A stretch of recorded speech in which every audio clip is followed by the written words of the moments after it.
Morning, everyone. It's been a couple of things happened this week, quite low level. I don't want to get too excited about it, but I'm just sort of wondering if it's a bit of a sign that maybe the culture wars are failing. What I mean by that is not that the Tories aren't gaining anything from the culture wars, because I've said before, I actually think they're losing.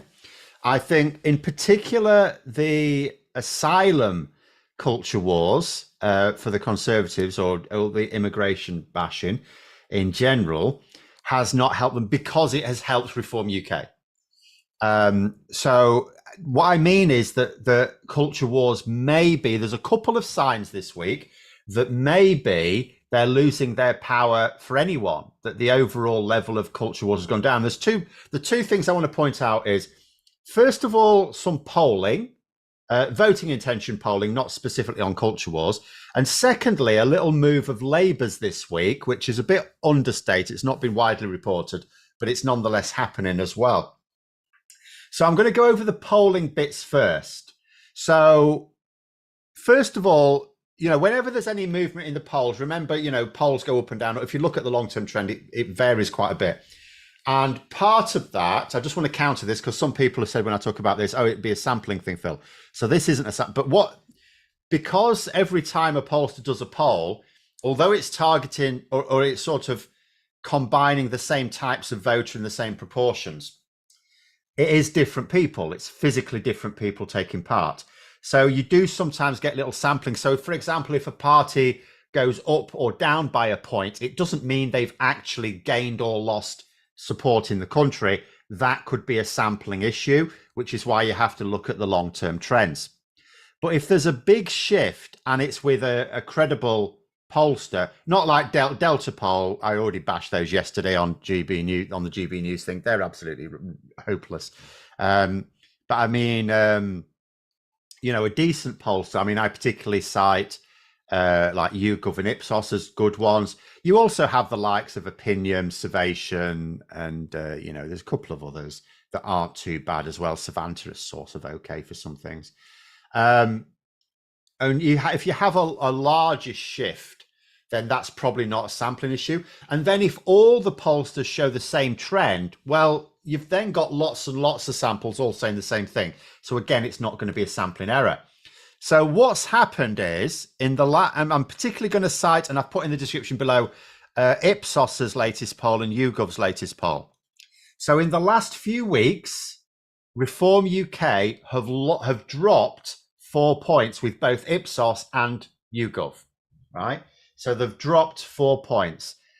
Now, Conservative MPs generally treat Reform UK voters as if it's their wayward voters, as if, and they keep behaving as if, if you add up Reform UK and Conservative votes together, that's really the Conservative vote.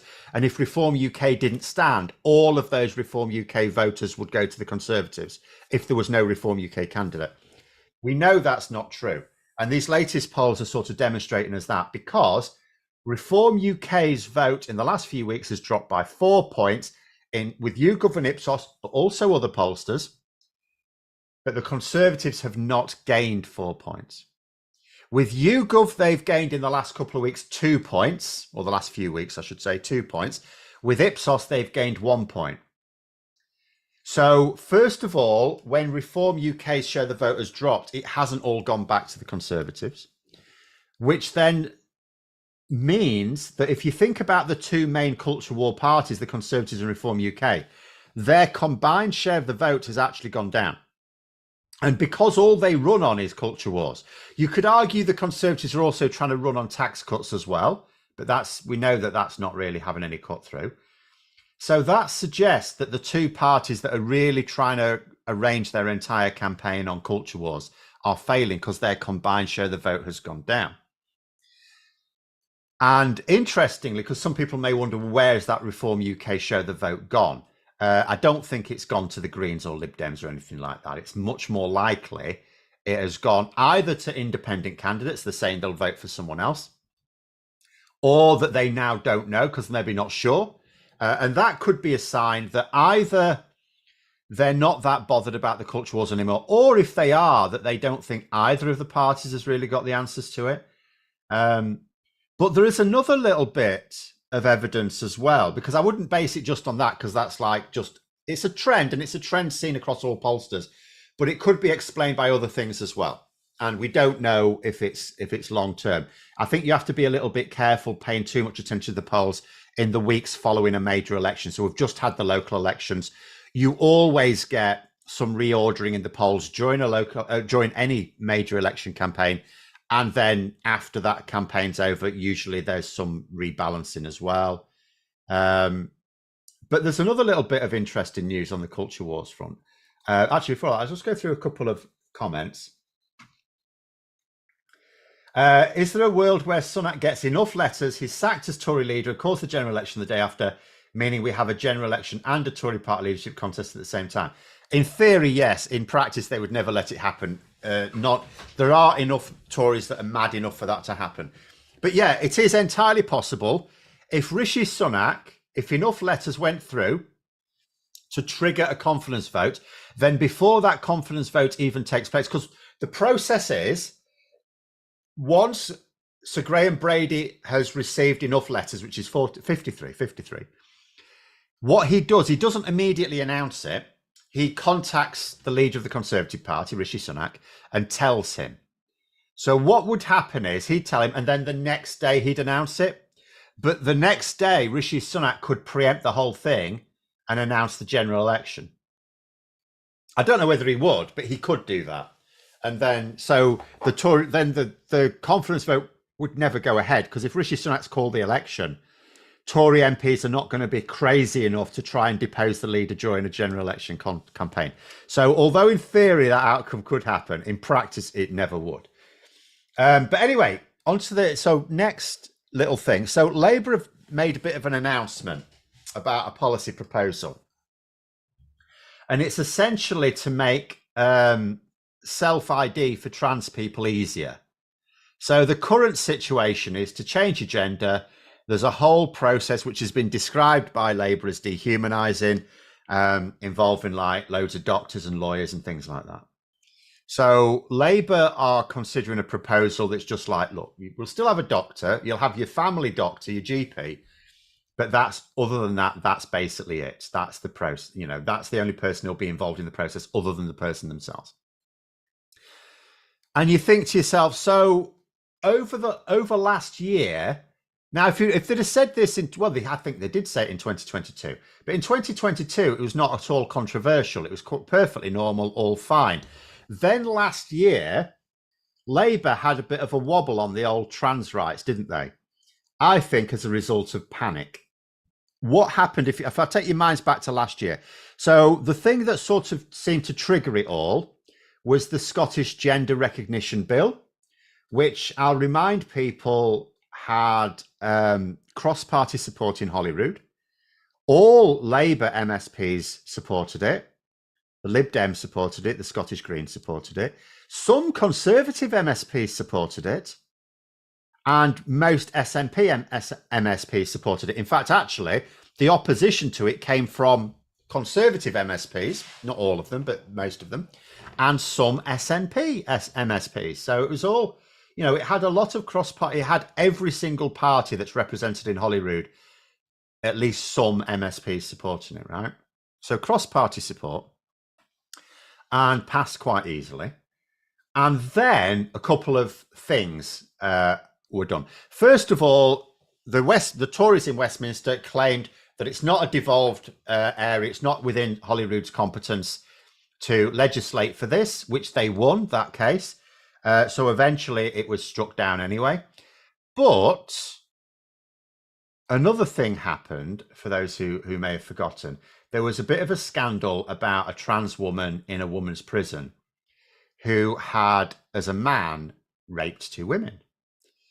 And obviously, then it gave lots of ammunition to the anti-trans lobby, right, about safety of biological women. And, Sturgeon had to, this trans woman was put in that prison just to await sentencing. They weren't serving their sentence there. And Sturgeon said, look, if a trans woman has, as a man, committed assaults against women, then they won't be put into a woman's prison. But, it was, the fact that she had been, even to await sentencing, created this massive backlash, public backlash. And as a result of that, and I think Labour also had another wobble when they lost Uxbridge.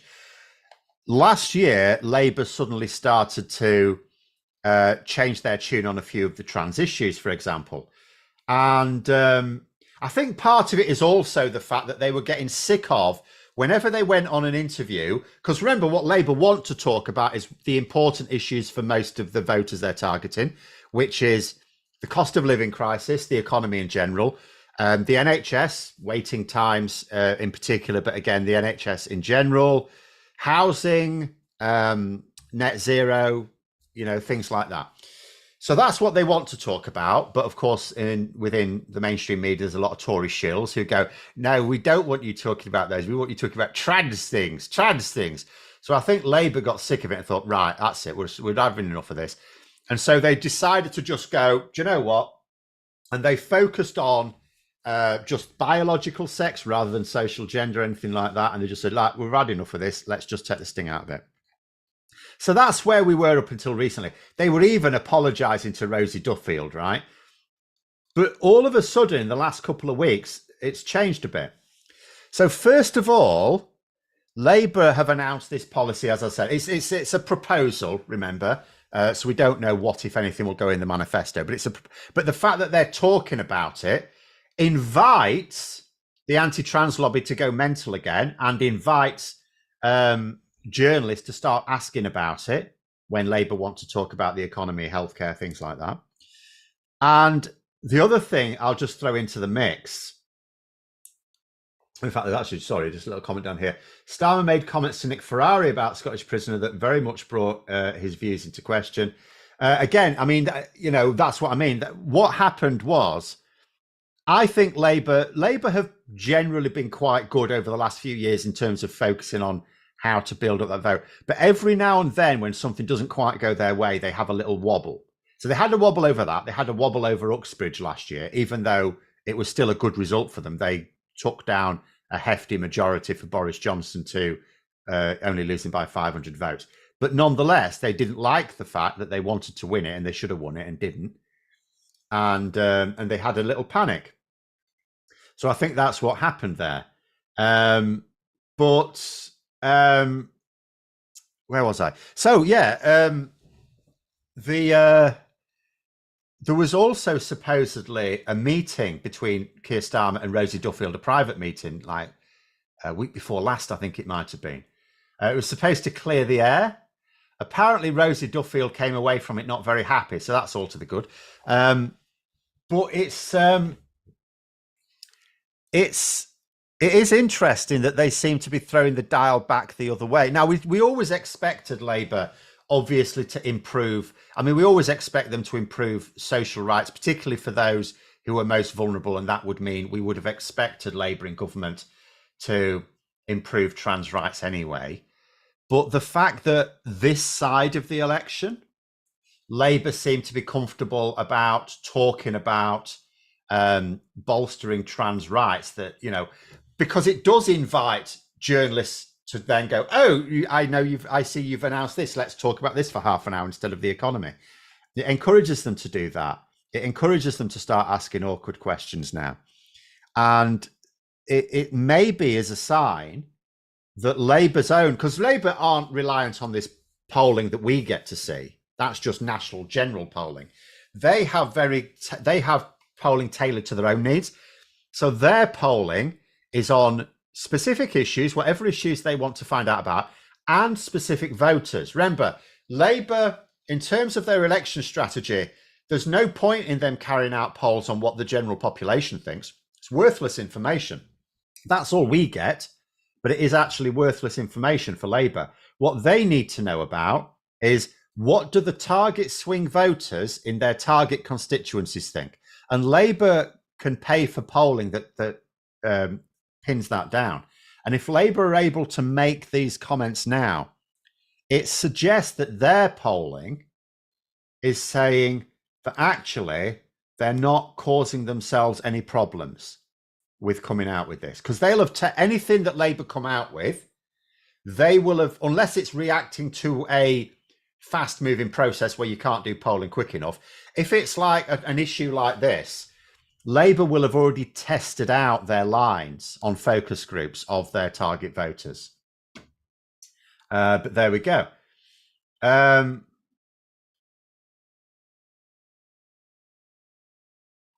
hang on. I'm just trying to catch up with some more things there. But yeah, I just thought it might be honestly, when it comes to culture wars, media is expert at cut and paste quotes. I mean, there's an element in which our mainstream media, like some of it, yes, we know we've got Tory shills like Laura Kunsberg and people like that. And even where the individuals are not strictly speaking Tory shills themselves, maybe their editor is or something like that, or the producer. So, you've got that, but then you also got an element of laziness as well, I think. It's really easy, it's really quick and easy just to come up with the same lines, isn't it? For a journalist, instead of actually asking sensible questions or doing any research, it's just easy to go, well, just ask the same questions every time. So you put them under the spot and then pretend they've done their job. But, the fact that, so I'm looking at this now. I'm looking at the polling at the moment that shows Reform UK falling away, but the Conservatives not gaining it. And it could go back. I mean, that could just be a blip. It could just be the post-election fallout. It could be that as soon as there's another election, or it could be when the immigration figures are released. I think that's supposed to be, is that supposed to be this week or something? I think immigration figures are due again. And it could well be that Reform UK then start being in the news a bit more and maybe it goes back up. Who knows? But for now, the point is that where Reform UK do lose support, the Conservatives are not gaining it, which suggests that it's not just voters being traded between the Conservatives and Reform UK. So it's not for these voters about, which side they think has the best solutions to these culture wars. Maybe the culture wars themselves are for some voters just not seen as important enough.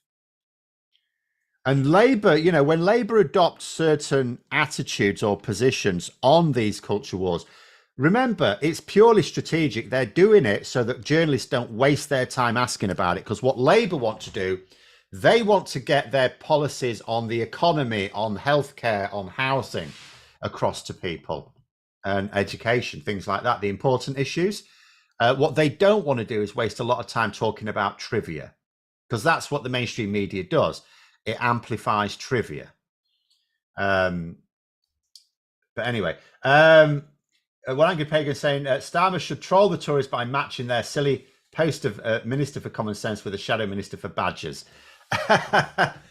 Unfortunately, that could get him into trouble. I like the idea. Unfortunately, that would actually backfire on Labour. I shall tell you why. I love badgers. It has to be said, I mostly like badgers. I have my own badger, which I got for my birthday. I mostly like badgers because of Badger in Wind in the Willows, who's a very wise fellow. But I have no antipathy towards actual badgers either. However, farmers are not happy about badgers. Farmers don't like badgers. And so, and because Labour are trying to get in good with farming communities, as the Tories have dropped away, I think the last thing that Labour would want to do I know you weren't being serious, but in all seriousness, I think the last thing Labour would want to do is have a minister advocating for something that farmers don't like. Brian May for Minister for Badgers. Yeah, someone's just said they'd have to put Brian May in the House of Lords first. They would, yes. But I mean, that is, I'm not in favour of that, by the way, but he would be a much better peer than many of the other people that have ended up in that chamber. But there we go. Sorry, there was another question there, and I've now lost it.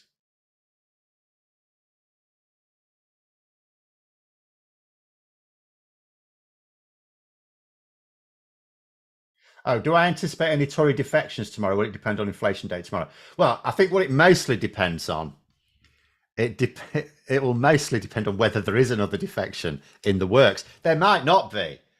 I mean, just because we've had two recently, I mean, we've had three altogether, but two recently, and Labour are sort of going, oh, yeah, we've got another one lined up. Doesn't mean there is. They may just be playing games. However, I think Graham might have said this, when Natalie Elpick defected. There is good strategic reason to suppose that if you have multiple defections lined up, that you don't leave the worst one till last. In other words, if they had only had those two defections lined up, Elpick and Poulter, they probably should have done Elpick first and then Poulter. But, so there is good reason to suppose there might be another. And if there is, would it be a good time to trigger it tomorrow? I would say yes. I would absolutely do it tomorrow, just before PMQs. I think that would create, because tomorrow is the last PMQs for like a couple of weeks, because there'll be a 1 week recess. It's like half term time next week in some places, but it's the bank holiday week next week anyway. So there's another recess, not an Easter, like a summer recess for 1 week. So doing it just before then, because what happens then in the recess is MPs go home. I mean, they go home at the weekend anyway, but they'll go home for the whole week. So unless they go on holiday somewhere, they'll be able to go out and about in their constituency. So inevitably what all MPs, but Tory MPs are going to be doing next week, presumably, is going out campaigning. They'll be going out canvassing, knocking on doors. So it'd be quite interesting, if there's been another defection, what those conversations are like. And it might just, I think tomorrow would be a really good time to trigger, if they've got another defection lined up and they are just waiting for the right time to do it. I think tomorrow, just before PMQs, would be an excellent time. Oh,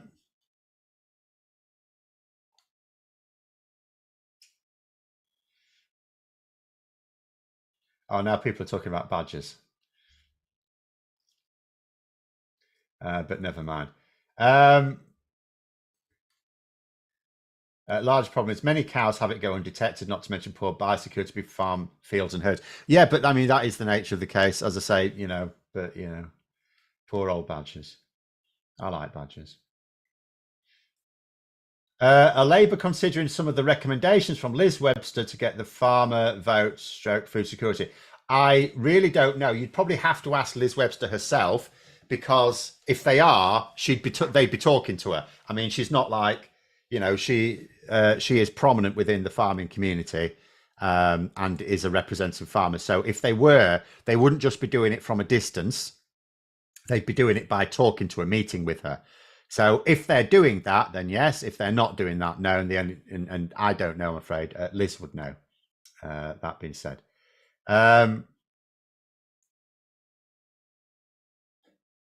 Do the Conservative Party have a monitoring system designed to track which of their MPs might defect to another political party? Well, they have the whips. That's their job to try and work these things out. Obviously, they fear it. We know they fear it, because when Elpick went and they savaged her, or attempted to savage it, didn't really work very well. It was like being savaged by a bunny rabbit, wasn't it? Having Robert Buckland basically say, oh yeah, she's guilty of this thing that we already knew she was guilty of, but I'm guilty as well. But the threat is there. So whoever the next defection is, if there is another defection, it's probably safe to say it's probably not going to be someone with skeletons in their closet, because the Tories have basically threatened to out anyone. Oh, all these secrets we're keeping for you? Yeah, we're not keeping them. They'll be on the front pages of the newspapers the very next day if you defect. And not just to Labour, to anyone, to the Lib Dems even. Because the next defection might, the next defection could be to the Lib Dems. In theory, it could be to Reform UK, but I would be genuinely surprised if there was a defection to Reform UK. And the reason I would say that is because, first of all, like, you can understand a defection to Labour or the Liberal, like the defections to Labour that we've had, the recent ones, both of them are going to be involved in research for Labour after the election. So they both get to help Labour deliver something that's in their common interest. In the case of Dan Poulter, better mental health provision in the NHS. In the case of Natalie Elpick, dealing with housing. So that's the benefit with Labour. Labour are not going to let these people be candidates for Labour, right? So they don't get to carry on being MPs if they defect to Labour. They may be able to. So it has to be someone who shares a common goal with Labour and has the expertise to be useful. With the Lib Dems, it's different. If there are some Conservative MPs who could defect to the Lib Dems and be taken on as a Lib Dem candidate if it's in an area where the Lib Dems don't already have a candidate. So, like when we talked about Caroline Noakes, and Caroline Noakes insists she's not defecting, by the way. But let's just say, for the sake of argument, she defected to the Lib Dems. Now, the Lib Dems do have a candidate in her current constituency, but she could move. So, she could be taken on. Whereas I don't think it would be acceptable for Labour to take on any Conservative MP as a candidate. But I think the Lib Dems could. I think they could get away with that. But if you think, going to Reform UK for a Tory MP, what's the benefit? What's the benefit? First of all, if Reform UK took them on as a candidate, not going to win, really, are they? So they still wouldn't win. So they still wouldn't stay an MP. And Reform UK, so they don't offer them anything. And also, most of the MPs, Tory MPs who are aligned with Reform UK, the reason they're in the Conservative Party is to try and shift the Conservative Party towards the far right. So they can't do that from the outside very easily. So yeah, I can't rule it out, but I don't see the benefit in any Tory MP converting to Reform UK, unless it's as a result of a bribe. But they'd have to be very, very careful, because because that would be illegal and that could get you in prison. So it would have to be the sort of bribe for which that was basically largely untraceable. Because the other problem as well is with Labour in power, because the investigation would take place after the election. Labour in power, they're not going to look after them. They're not going to tell the National Crime Agency not to investigate. So I think it would be very dodgy for any. I don't see any Tory MP as benefiting from joining Reform UK, but I can see it for the Lib Dems and Labour. But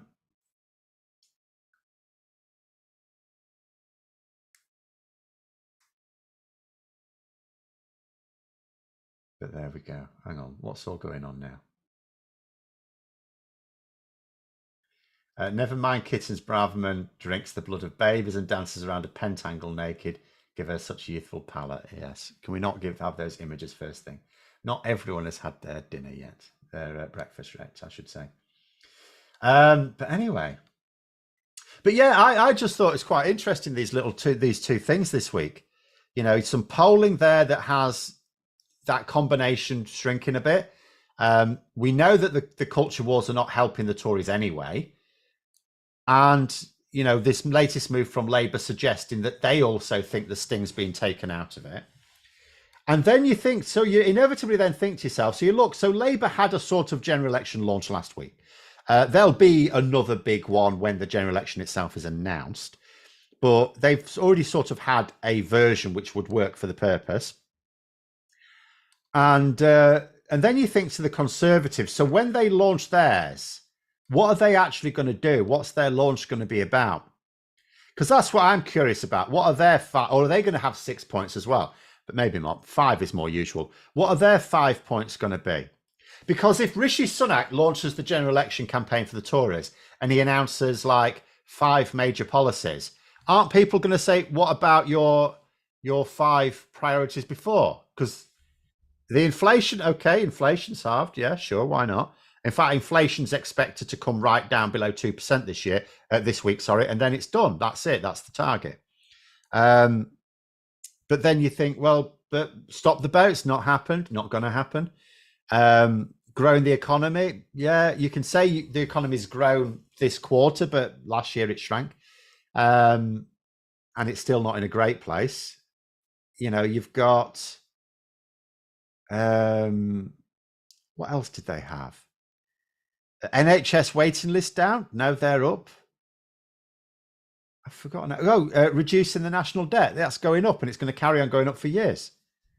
So they haven't got. So if they bring out the same five things, people will say, "But you've failed them. You were supposed to have achieved those before the election. You failed them. Why are you recycling them for the election?" And if they choose different things, they'll say, "Okay, you've chosen different things, but you didn't even complete your last lot. What's going on?" So I think the Tories' general election campaign launch. It wouldn't surprise me if they didn't actually have one, because it's going to be a mess, isn't it? It's going to be an absolute mess. What's happening in Wales, Phil? I hear the First Minister's in trouble. Yeah, there seems to be, Wales seems to be following Scotland's example here. So a new First Minister, and then the alliance basically dissolves rather more quickly in Wales's case. It relates to Gething's, he received a donation, £200,000, I think it was, from a group that have been very naughty. They've basically... I don't know whether they've broken the law, but they've certainly been, I can't remember exactly what it was. Basically, environmental offenders, shall we say. So there's been concerted efforts that Labour should return the money, and they really should have done. But as they haven't, so Plaid have now sort of dissolved the alliance with Labour in the Senate. And this is... So, now this is putting pressure on Gething. And you're now thinking to yourself, does that mean... Hopefully, Gething doesn't make the same mistake as Humza Yousaf did. And basically stick two fingers up at them. Hopefully, he will behave diplomatically, at the very least, because they do still have common interests. Unlike with the SNP Scottish Greens situation, this has not been caused because... Welsh Labour have reneged on an alliance promise. They've just shit the bed by accepting specifically by not returning a donation from a group that looks dodgy now. But that's ultimately where that is. Oh, we've had a super chat right at the end because we have gone over now. Johnny Copperhead, thank you very much. £2 super chat. So thanks for that. But we'll sort of have to call it there as well because we've also gone over. I've only just realised. Thanks for coming on this morning. Good to chat. Have a great day. Don't forget to click the like button and subscribe to the channel as well, please. And until next time, I'll see you later.